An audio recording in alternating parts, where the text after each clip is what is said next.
자, 이번 대단원의 새로운 소단원입니다. 기압과 날씨라는 것을 본격적으로 다뤄볼 텐데, 먼저 다뤄볼 내용은 기압입니다. 기압. 자, 기압이란 게 뭘까요, 여러분? 기압. 자, 기압이라고 하는 건 간단해요. 공기의 압력의 줄임말입니다. 그럼 압력이란 건 뭐냐, 얘들아? 압력이란 건 어떤 단위 면적, 어떤 면적 안에 힘이 작용하는 것을 나타내는 것을 압력이라고 해요. 압력. 자, 그래서 단위는 요것처럼 단위 넓이, 미터 제곱, 작용한 힘, 뉴턴. 그래서 미터 제곱분의 뉴턴이라는 단위를 사용하게 됩니다. 자, 압력이라는 단위 이걸 사용하게 되는데, 우리 기압이란 걸 배울 거예요. 공기의 압력에 대해서 배워볼 겁니다. 그래서 공기의 압력은 조금 다르게, 1미터 제곱당 1뉴턴의 힘이 작용할 때를 1파스칼이라는 단위로 사용을 하게 됩니다. 자, 그러면 기압이 뭔지 좀 알아보도록 할게요. 자, 일단 기압이라는 것은 공기 압력이었죠. 공기 압력. 자, 여기 풍선이 있어요. 풍선. 자, 풍선 같은 경우는 여러분들 풍선 안에는 공기가 들어있죠. 그럼 풍선에 들어있던 공기가 밖으로 빠져나가려고 할 거예요. 그렇죠? 얘는 안에만 있는 게 아니니까 밖으로 빠져나가려 할 거예요. 그런데 풍선은 어떻지? 풍선은 자기의 형태를 유지하고 있어요. 어느 정도 크기에서 더 이상 커지지 않고 유지를 하고 있어요. 그러면 풍선의 공기가 밖으로 빠져나가려는 힘을, 그 풍선의 압력을 누군가가 막아주고 있다는 걸로 알 수가 있겠죠. 자, 풍선이 나가려는 힘을 누가 막아줘? 그렇죠. 기압, 공기의 압력이 막아주고 있는 겁니다. 자, 풍선을 통해서 알 수 있는 건 뭐야, 얘들아? 아, 기압은 어떻다? 모든 방향으로 작용을 하고 있구나라는 걸 알 수가 있습니다. 자, 우리 몸에도 공기가 모든 압력으로 작용을 하고 있어요. 선생님, 우리는 근데 왜 찌그러지지 않죠? 라고 말하면 어떻게 할 수 있어? 우리가 그만큼의 압력을 밖으로 내뿜고 있기 때문에 찌그러지지 않습니다. 자, 선생님이랑 실험 하나 보고 가도록 할게요. 자, 새로운 장소죠. 자, 기압이 전방향으로 작용한다는 것을 조금 더 선생님 자세히 설명하기 위해서 예시를 하나 들어보도록 할게요. 자, 여기는 선생님 집 화장실입니다. 자, 화장실에 왜 왔냐면 물을 사용할 거예요. 자, 물을 사용할 거기 때문에 물을 바로바로 처리할 수 있는 화장실에 왔습니다. 자, 이 컵이 있고요. 지금 집에 쓸만한 게 없어서 선생님이 마스크로 가져왔는데 종이로 하셔도 돼요. 종이로 해도 되는데 이게 쉽게 젖으면 떨어져서 설명하기 전까지 이게 달라붙어 있지 못하더라고. 그래서 선생님은 물에 안 젖는 재질의 그런 포장지를 가져왔습니다. 자, 일단 물을 채웁니다. 자, 컵에 물을 채우고 요 마스크를 올려요. 마스크는 종이들, 이 녀석을 막습니다. 뒤집어요. 그 다음 선생님이 이 손을 떼면 어떻게 될까요? 손을 떼면 신기하게 물이 쏟아지지 않고 유지가 됩니다. 자, 어떻게 가능할까요? 자, 물의 무게가 자, 분해가 돼버렸죠. 여튼, 자, 왜 이게 잠시 동안이나마 유지가 될 수 있었을까, 얘들아? 왜 유지가 될 수 있었을까?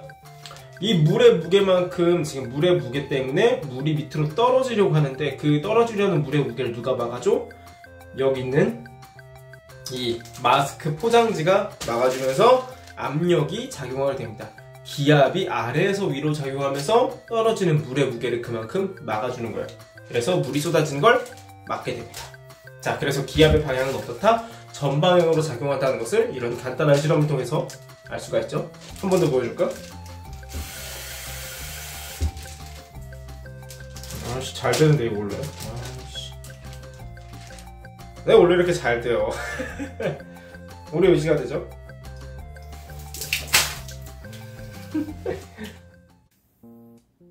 자, 실험 잘 보고 왔죠?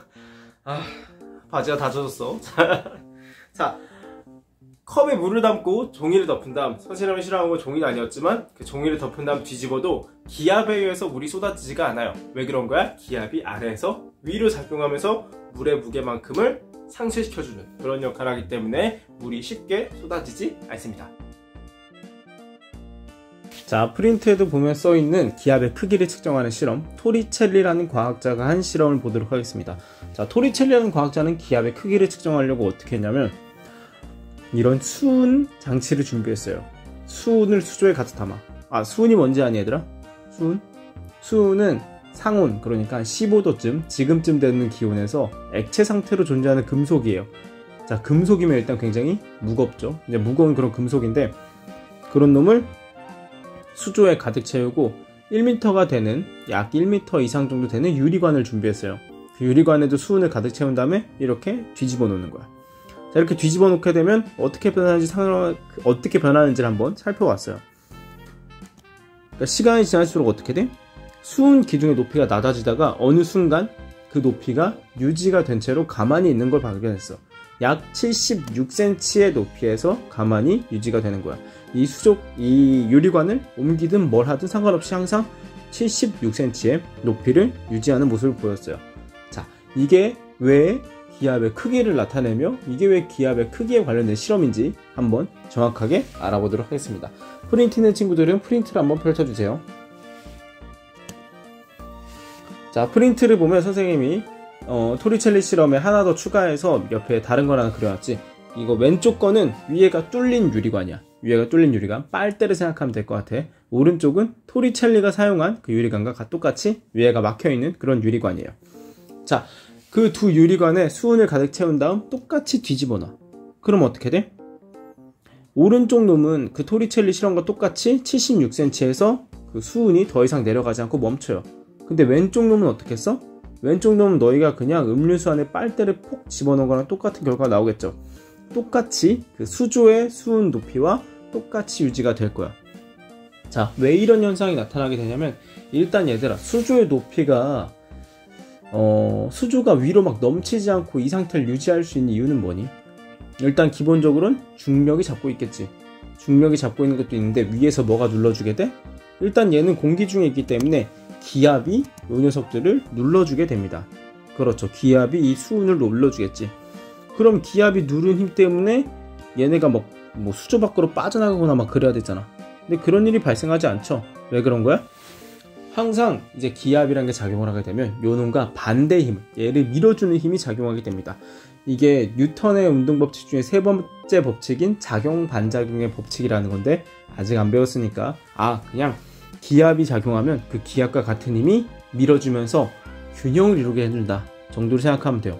자, 그래서 그 지금 밑에 나온 파란 색깔 화살표가 전부 기압과 같은 힘이 위로 밀어주고 있는 겁니다. 자, 위로 밀어주는 힘, 기압이 눌러주니까 그것과 균형을 이루기 위해서 위로 밀어주는 힘이 발생하게 돼요. 근데 왼쪽 보면 왼쪽에 이 빨대처럼 뚫린 관은 어때 얘들아? 똑같이 기압이 작용하죠. 공기의 힘, 그러니까 기압이 눌러주는 힘이 작용을 해요.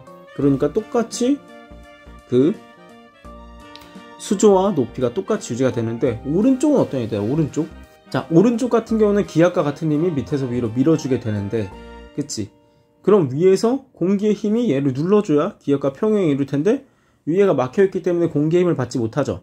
그래서 얘는 수은 기둥의 힘이 얘를 눌러주면서 평형을 이루게 됩니다. 이해가 잘 안 되나요? 자, 요거 선생님이 다시 한번 좀 더 자세히 설명해 주도록 할게요. 자, 봅시다. 이쪽 부분이 잘 이해가 안 될 것 같아서 다시 한번 좀 자세하게 설명해 드리도록 할게요. 자, 여기 지금 보면 제일 처음 상태야 얘들아. 그 토리첼리 그 실험의 처음 상태인데, 자, 기압이 작용하면 그거에 대한 반대 힘이 작용한다고 했어. 기압과 같은 힘이 밀어줘서 균형을 이룬다고 했어요. 근데 지금 이 토리첼리 실험에서 말하는 이제 수은기둥 위가 막혀있는 유리관 같은 경우는 기압의 힘을 받을 수가 없으니까 어떤 일이 발생하게 되니? 제일 처음에 여기 수은이 가득 들어있지. 그럼 제일 처음엔 얘들아 어떤 상태냐면 이 수은 기둥이 누른 힘이 더 센 거야. 누른 힘이 더 큰 거야. 그럼 어떻게 돼? 이 수은 기둥이 누르니까 수은 기둥이 아래로 내려가겠죠. 자, 아래로 내려가게 되면 어떻게 돼? 자, 수은 기둥이 아래로 내려가게 되면 얘들아 어떻게 돼? 수은 기둥이 가지고 있는 힘, 얘가 누르는 힘 자체가 어떻게 돼? 약해지겠죠. 그럼 얘가 내려가다 어떻게 돼? 밑에서 밀어주는 기압과 같은 힘과 동일해지는 순간이 오겠죠. 그 순간에 이 높이가 어떻다는 거야? 이 순간의 높이가 76cm로 유지가 된다는 겁니다. 만약에 그럼 누르는 힘이 더 세, 기압이 더 세지면 어떻게 돼? 우리 지구의 기압이 더 세지면 요 위로 밀어준다면 힘이 세겠지. 그러면 수은 기둥이 이것보다 덜 내려오겠죠. 그럼 더 높게 유지가 되겠죠. 그쵸? 다시 정리를 하면 수은면을 누르고 있는 지금 공기의 힘, 기압은 수은면을 누르는 수은 기둥의 힘과 같게 됩니다. 자, 최종적으로 정리하면 수은 기둥의 높이는 뭐가 되는 거야? 기압의 크기가 되겠네요. 자, 프린트에 나와 있는 것처럼 기압이 같을 때 유리관의 위치나 굵기나 길기에 관계없이 수은기 등의 높이는 항상 일정하게 됩니다. 요거 같은 경우는 살짝 어려울 수 있기 때문에 긴 과거로 따로 빼서 설명하도록 하겠습니다. 자, 오늘의 마지막 주제인 기압의 단위와 높이에 따른 기압 변화를 보도록 하겠습니다. 자, 1기압이라고 하는 건 뭘까요, 얘들아? 그럼 기압. 1기압은 지구에 작용하는 기압. 그러니까 대기압을 말하게 됩니다. 대기의 압력, 대력 눌러주는 힘. 그걸 1기압이라고 하는데 1기압은 다른 말로 76cm Hg라고 표현을 해요. Hg가 뭐야, 얘들아? 그렇죠, 수은이에요, 수은. 자, 수은 기둥의 높이가 어떻다? 76cm 나온다. 요 76cm의 수은 기둥이 눌러준 힘이 뭐랑 똑같다? 대기압과 똑같다. 되게 대충 만들었지, 단위를. 그래서 비슷하게 또 뭔 단위가 있냐면 물기둥으로 한 단위가 있어요. 그러면 이걸 물기둥으로 바꾸면 어떠냐? 그래서 10.3m H2O라는 단위가 있습니다. 물기둥으로 하면 어떻단 거야? 10m, 10.3m의 물이 눌러주는 힘과 뭐가 똑같다? 대기가 눌러주는 힘과 똑같다. 우리가 항상 받고 있는 이 대기의 힘이 10.3m의 물기둥이 누르는 힘과 똑같아요. 어마어마하게 크죠, 생각보다. 자, 근데 가장 일반적으로 사용하는 건 위에도 말했지만 파스칼이라는 단위를 사용하게 됩니다. 그래서 100파스칼을 1헥토파스칼이라고 하고요. 대기압 1기압을 1013헥토파스칼이라고 표현을 하게 됩니다.